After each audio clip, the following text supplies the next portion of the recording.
জয়া ধন্যবাদ এই জয়া জয়া ও তার দলকে সুন্দর দেশাত্মবোধের গানের তালে একটু পরিবেশ করার জন্য ক্লাসরুম জিনিয়াসের অনুষ্ঠানের মূল পর্বে ফেরার জন্য আমি এই অনুষ্ঠানটি পরিচালনা করার জন্য আমি শাহাদ আল জাকারিয়াকে আমি অনুষ্ঠান পরিচালনা করার জন্য আহ্বান করছি। ধন্যবাদ।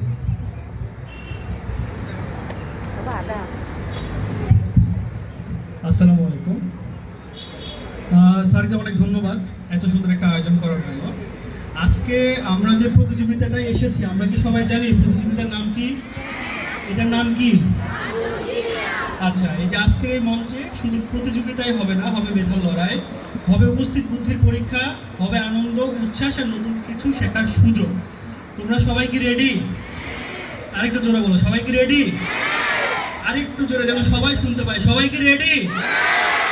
আচ্ছা, এই প্রতিযোগিতায় আজকে আমাদের আছে দুইটা দল, মানে দুইটা গ্রুপে আমরা ভাগ করেছি।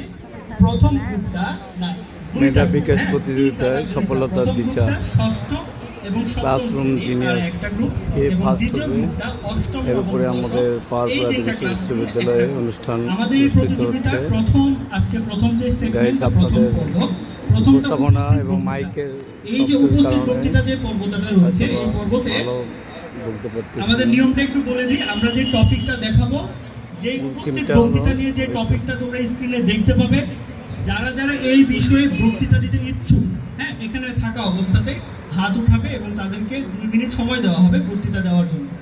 যে সব থেকে সুন্দর বক্তৃতা দিবে তাদের মধ্য থেকে বিজয়ী পুরস্কার পাবে। প্রথম আমরা চলে যাচ্ছি ষষ্ঠ এবং সপ্তম শ্রেণী, এই দুজনের জন্য যে টপিকটা আমাদের আছে সেটা দুলাল হুজুর, দুলাল হুজুর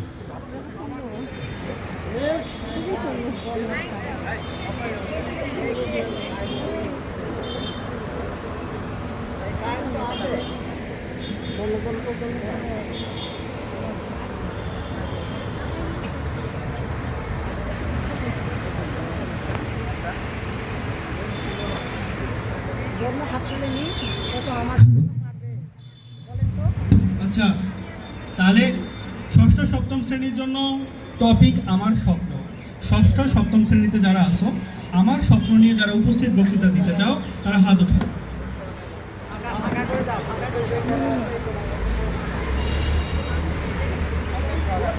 আচ্ছা, ওখান থেকে একজন একজন করে চলে আসো।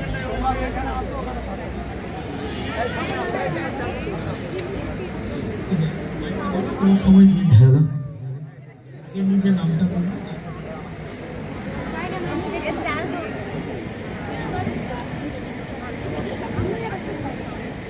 বিসমিল্লাহির রহমানির রহিম।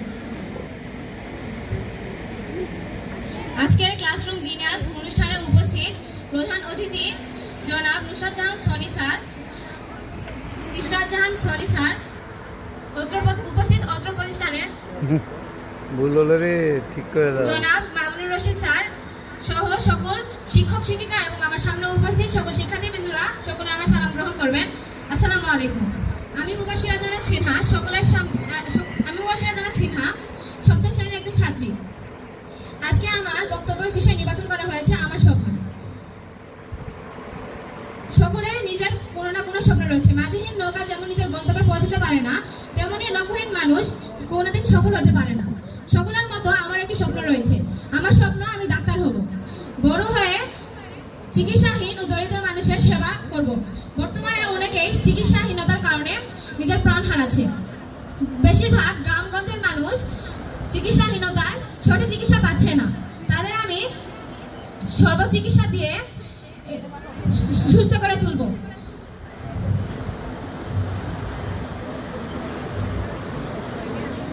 আমি তাদের সুশিক্ষা দিয়ে একটি আদর্শ ডাক্তার হব। আমি একজন ডাক্তার হয়ে আমার প্রতিষ্ঠান, সমাজ এবং পরিবারের মুখ উজ্জ্বল করব। এ বলে আমি বক্তব্য শেষ করছি। সকলকে ধন্যবাদ আমার বক্তব্য মনোযোগ সহকারে শোনার জন্য। আসসালামু আলাইকুম।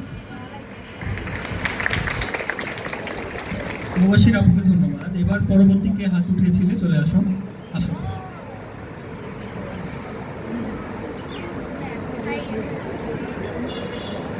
আবার কি লাগবে?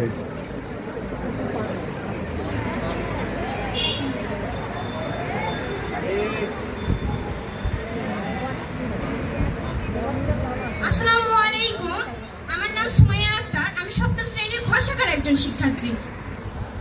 আমার স্বপ্ন আমি বড় হয়ে একজন শিক্ষক হব। একটি মানুষের জীবনে উন্নতি করার জন্য শিক্ষার অনেক প্রয়োজন। শিক্ষার সঙ্গে আমাদের চরিত্রও সুন্দর রাখতে হবে।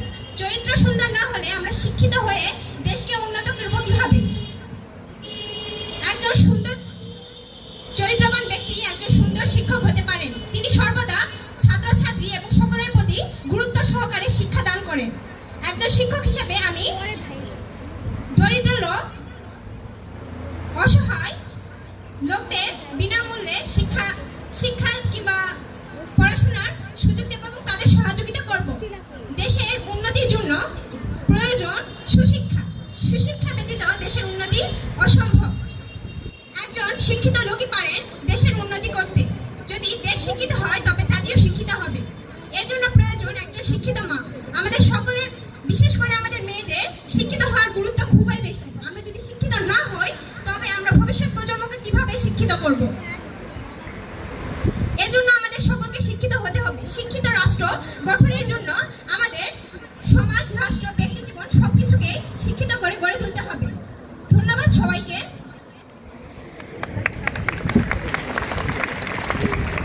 সুমাইয়ের ইচ্ছাগুলো অনেক সুন্দর। সে বিনামূল্যে শিক্ষা দিতে চায়। হ্যাঁ, তার জন্য আরেকবার জোরে হাততালি হইল।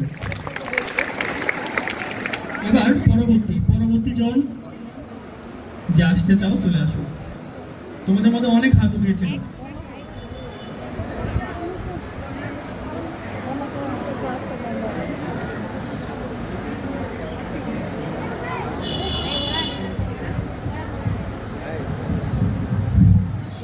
আমার নাম কায়েস আহমেদ। আমি সপ্তম শ্রেণীর ছাত্র। আমার জীবনের স্বপ্ন হলো আমি শিক্ষক হব। একজন শিক্ষককে সমাজ গড়ার কারিগর বলা হয়। এটি বেতন কম হলেও এটি মহৎ পেশা। ফরাসি সেনাপতি বলেছে না, তোমরা আমাকে একটি শিক্ষিত মালা, আমি তোমাদের পুরো রাজ্যটাই দিয়ে দেবো। তো এর থেকে বোঝা যায় শিক্ষার গুরুত্ব অপরিসীম। এই শিক্ষাকে দেওয়ার জন্য একজন প্রাপ্য ব্যক্তি দরকার। সেটি হবে আমাদের শিক্ষক। একজন শিক্ষক না থাকলে আমাদের সমাজ উন্নতি হবে না। শিক্ষা হলো আমাদের উন্নতির চাবিকাঠি। অশিক্ষিত জাতি আমাদের সমাজে প্রায় বোঝা স্বরূপ। তাই আমাদের সবাইকে শিক্ষিত হতে হবে এবং আমাদের শিক্ষকের গুরুত্ব জানতে হবে এবং শিক্ষক আমাদের সকল ধরনের ভালো কাজ, গুণ এগুলোকে শেখায়। শিক্ষক ধন্যবাদ সবাইকে। অনেক ধন্যবাদ। সমস্যা নাই। অনেক ধন্যবাদ। পরবর্তী জন যে আসতে চাও চলে আসো। একটু তাড়াতাড়ি আসো, কে আসতে চাও। দেশ রে হায় রে। পরবর্তী প্রতিযোগী যদি না থাকে তাহলে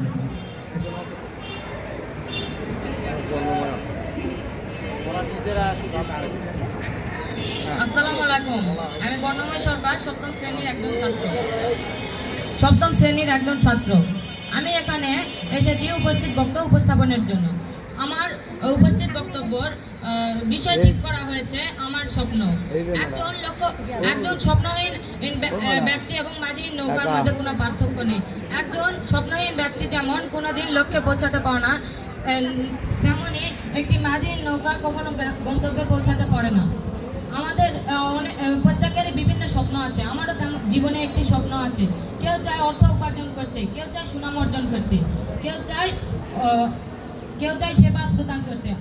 আমার জীবনের স্বপ্ন আমি সেবা দানের মাধ্যমে আমি ডাক্তার হব বলে আমার স্বপ্ন ঠিক করেছি। ওয়েলকাম। আমাদের এই বিশাল জনগোষ্ঠীর তুলনায় সুদক্ষ ডাক্তার খুবই কম। তাই আমি চাই পুরো জাতির ক্ষেত্রে আমার একা চিকিৎসা করা সম্ভব নয়। তাই আমি চাই যে কোনো একটি অবহেলিত গ্রাম বা অসহায় গ্রামে গিয়ে সবার চিকিৎসা এবং সহায়তা করতে। এছাড়া আমাদের দেশে অধিকাংশ লোকই দারিদ্র্যসীমার নিচে বাস করে।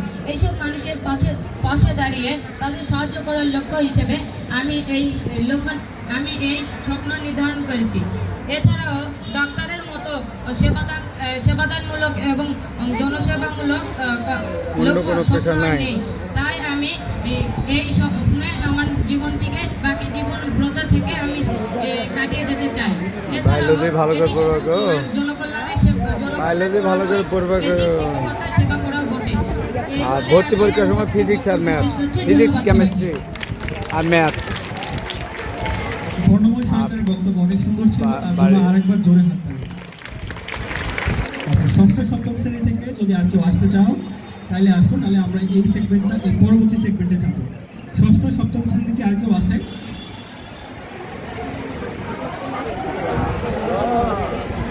ইয়ে কি নাম হয়? হারুনের বেটা। ওই হ্যাঁ, হারুনের ছেলে। আসসালামু আলাইকুম। আমার নাম মোহাম্মদ জুনাইদ সাদমান। আমি ষষ্ঠ শ্রেণীর ক শাখার একজন নিয়মিত ছাত্র। আমার উপস্থিত বক্তব্যের বিষয় হচ্ছে ডক্টর। সব মানুষেরই যেমন বুকের মধ্যে স্বপ্ন আছে, সেরকম আমারও ভিতরে স্বপ্ন আছে। যেমন আমার স্বপ্ন বড় হয়ে ডাক্তার হব। আমি বড় হয়ে ডাক্তার হতে চাই। যেমন আমি আমার স্বপ্নকে আরো বড় করতে চাই।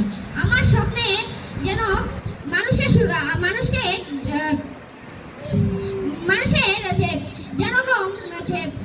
গরিব দুঃখী মানুষের আমি অবহেলা মানুষদের আমি টাকা ছাড়া বিনামূল্যে আমি চিকিৎসা দিতে চাই। এই চিকিৎসা মূল্যে আমার কোনো আপত্তি নেই। চিকিৎসার মূল্যে আমার জীবনের লক্ষ্যটি আমার গড়ে তুলতে চাই। এই বলে আমি আমার আলহামদুলিল্লাহ, আলহামদুলিল্লাহ, সংক্ষিপ্ত বক্তব্য শেষ করতে চাই। ধন্যবাদ সবাইকে। আলহামদুলিল্লাহ। ভুল ত্রুটি হবে, ছোট বাচ্চা, ভুল ত্রুটি হবে। যেরকম মানুষ তার স্বপ্নটা অনেক বড়, তার জন্য আরেকবার জোরে হাততালি।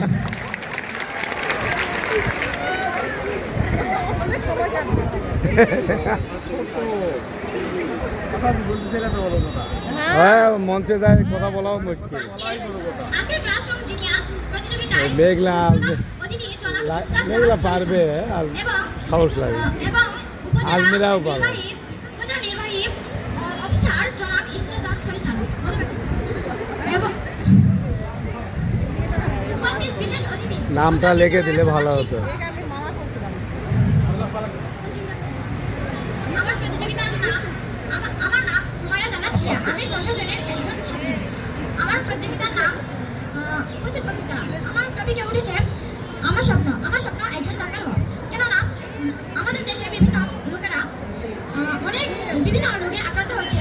কেউ চিকিৎসা করতে পারছে এবং কেউ চিকিৎসা করতে পারছে না। কেননা আমাদের দেশে অনেক ভালো ডাক্তার নেই এবং আমাদের দেশে অনেক মানুষ অসুস্থ হয়ে তার সেবা পাচ্ছে না।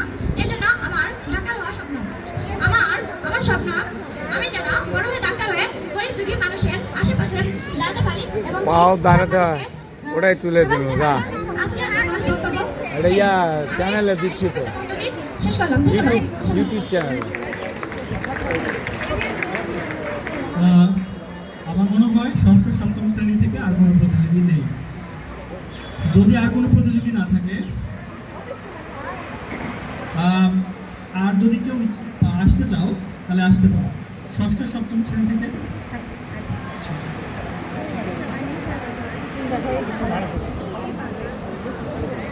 আসসালামু আলাইকুম। ইয়া আমার ভালো। নাম আয়েশা। আমি সপ্তম শ্রেণীর একজন শিক্ষার্থী। আমি আমার স্বপ্ন নিয়ে কিছু বক্তব্য দিতে যাচ্ছি। বক্তব্য ইঞ্জিনিয়ার নিয়ে কিছু বক্তব্য দিতে যাচ্ছি। ইঞ্জিনিয়ার আমাদের রাস্তাঘাট স্কুল আরো অনেক প্রতিষ্ঠান ইঞ্জিনিয়ারের মাধ্যমে হয়েছে। ইঞ্জিনিয়ার ছাড়া এত সহজ এত ভালোভাবে কোনো কিছু হতো না। ইঞ্জিনিয়ারের মাধ্যমে আমাদের বড় বড় বিল্ডিং হয়েছে। বিল্ডিং এ অনেক সুন্দর করে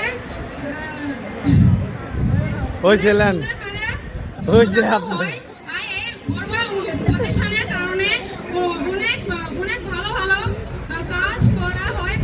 প্রতিষ্ঠান না থাকলে কালা হয়তো বা কোনো বড় কিছু করা যেত না।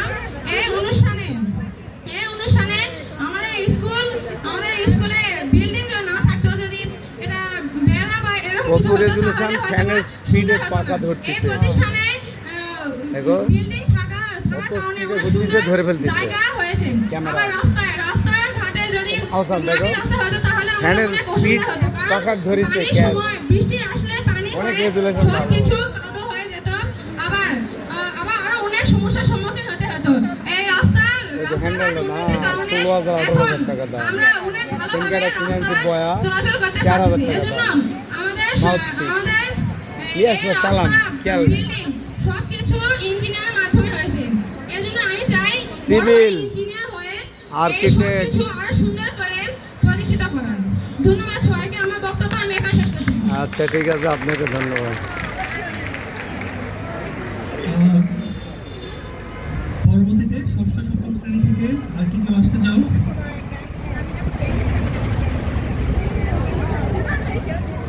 এই গ্যাংস্টারে করে ভিডিওটা দে। আমার নাম সাজিদা। আমি এখন একটি বক্তব্য বলবো। বক্তব্য হলো আমার স্বপ্ন। আমার স্বপ্ন বড় হয়ে ডাক্তার হওয়া। আমি ডাক্তার হয়ে সবাইকে সেবা করব। যা অনেকে এখনো টাকার বিনিময়ে অসুস্থ হয়ে মারা যাচ্ছে, তাদেরকে আমি বিনামূল্যে সেবা দিব।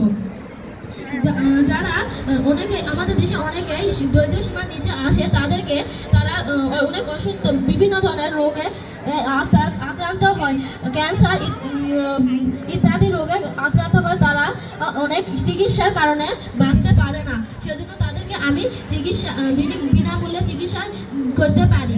ধন্যবাদ সবাই। ঠিক আছে, আলহামদুলিল্লাহ। ধন্যবাদ। আমাদের ষষ্ঠ এবং সপ্তম শ্রেণীর যে সেগমেন্টটা ছিল এটা শেষ। এবার আমরা চলে যাব অষ্টম, নবম এবং দশম শ্রেণীর জন্য। তাদের উপস্থিত বক্তৃতার আজকের টপিক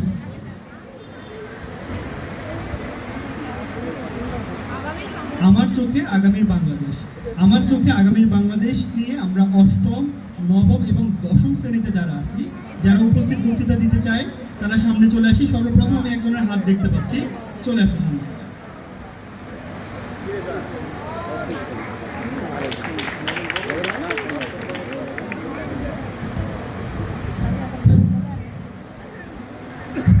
আজকের ক্লাসরুম জিনিয়াস অনুষ্ঠানে উপস্থিত আছেন প্রধান অতিথি উপজেলা নির্বাহী অফিসার জনাব ইসরাত জাহান সনি স্যার। স্যারের নাম তো নাই। আজকে আমার বক্তব্যের বিষয় হচ্ছে আগামীর বাংলাদেশ। আমরা এমন একটি বাংলাদেশ চাই যেখানে শিক্ষার্থীরা আধুনিক শিক্ষায় শিক্ষিত হবে, তরুণরা দক্ষতা অর্জন করে দেশ ও বিশ্বের বিভিন্ন ক্ষেত্রে কাজ করে যাবে। আমরা চাই বাংলাদেশ হবে শিক্ষিত, পরিশ্রমী, বৈষম্যহীন, সমৃদ্ধ ও উন্নত বাংলাদেশ, যেখানে শিক্ষার্থীরা তাদের সৃজনশীলতাকে স্বাধীনভাবে বিকশিত করতে পারবে। বাংলাদেশ কৃষি প্রধান দেশ, যে দেশে শহরে শুধু উন্নত কৃষি প্রযুক্তির লক্ষ্য করা যায়, কিন্তু আমাদের উচিত শহরের পাশাপাশি গ্রামেও এই উন্নত প্রযুক্তিকে বিকশিত করা। একই সঙ্গে আমাদের উচিত বাংলাদেশকে পরিচ্ছন্ন ও সবুজ করে তোলা। তাই আমাদের হতে হবে সৎ, পরিশ্রমী, সময়নিষ্ঠা, দেশপ্রেমী এবং দেশের প্রতি গুরুত্ববান। এই বলে আমি আমার সংক্ষিপ্ত বক্তব্য শেষ করছি। ধন্যবাদ সবাইকে। ধন্যবাদ। এরপরে আরেকজন হাত উঠিয়েছিল তার পাশেই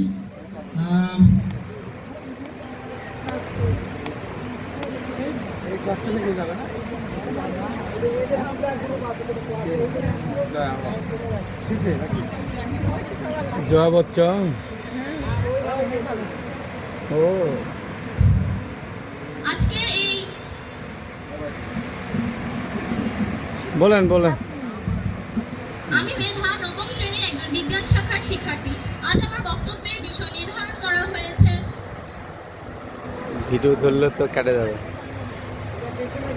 আমার চোখে আগামীর বাংলাদেশ। এই সময় তো ধরলে ধন্যবাদ আমাকে বক্তব্য প্রদানের সুযোগ করে দেওয়ার জন্য।